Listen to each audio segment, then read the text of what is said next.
একদিন এক রাতে এক বুড়ি হাতে লণ্ঠন নিয়ে তার ছেলেকে খোঁজার জন্য জঙ্গলের মধ্যে আসে এবং বলতে থাকে, এই জঙ্গলে আজও সেই ডাক শোনা যায়, কিন্তু আজ আমি ভয় পাব না।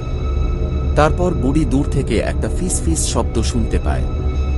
এই শব্দ শুনে বুড়ি বলতে থাকে, কে সেখানে? লুকিয়ে থাকিস না, আমার সামনে বেরিয়ে আয়। বুড়ির এই কথা শুনে গাছের আড়াল থেকে একটা ভূত বেরিয়ে আসে এবং পেছন থেকে বলতে থাকে, তুই ফিরে যা, এই জঙ্গল আমার। তারপর বুড়ি তার লণ্ঠনটি হাতে নিয়ে সামনের দিকে এগিয়ে যেতে থাকি এবং বলতে থাকে, আমি জানি তুই আমাকে অনুসরণ করছিস। বুড়ির এই কথা শুনে ভূতটি বলে, তুই প্রতিশোধের আগুনে পুড়ছিস, তাই এসেছিস। এই কথা শোনা মাত্রই বুড়ির চোখে ভয়ের সঙ্গে রাগের ছাপ দেখা যায় এবং বলতে থাকে, এই সেই কুঁড়ে ঘর, এখানেই তো আমার ছেলে হারিয়ে গিয়েছিল। বুড়ির এই কথা শুনে ভূতটি বলে, তোর ছেলেকে আমি নিইনি, এই জঙ্গল নিয়েছে।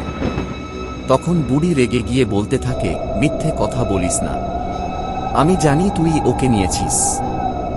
বুড়ির এই কথা শুনে ভূতটি গর্জে ওঠে এবং বলতে থাকে, আমি প্রতিশোধের আত্মা, কিন্তু তোর ছেলে নিষ্পাপ ছিল।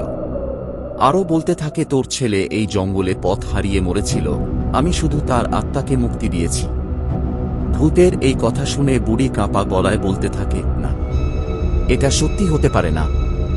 তারপর ভূতটি বলতে থাকে, তুই প্রতিশোধ নিতে এসেছিস, কিন্তু সত্য জানার পরও কি থাকবি? তারপর বুড়ি বলতে থাকে, আমি আমার ছেলেকে শেষবার দেখতে চাই। বুড়ির এই কথা শুনে ভূতটি বুড়ির দিকে ধীরে ধীরে হাত বাড়ায়। তারপর হঠাৎ একটা ছায়ারূপী ছেলে বলে, মা, আমি শান্তিতে আছি। ছেলেটির এই কথা শুনে বুড়ি কান্নায় ভেঙে পড়ে এবং বলতে থাকে, আমাকে ছেড়ে যাস না। তারপর ছায়াটি হঠাৎ মিলিয়ে যায় এবং দূর থেকে ভূতটি বলতে থাকে, এখন তুই এই জঙ্গলের অংশ। তারপর বুড়ি নীরবে হাসতে হাসতে বলতে থাকে, হয়তো আমিও এখন এক আত্মা।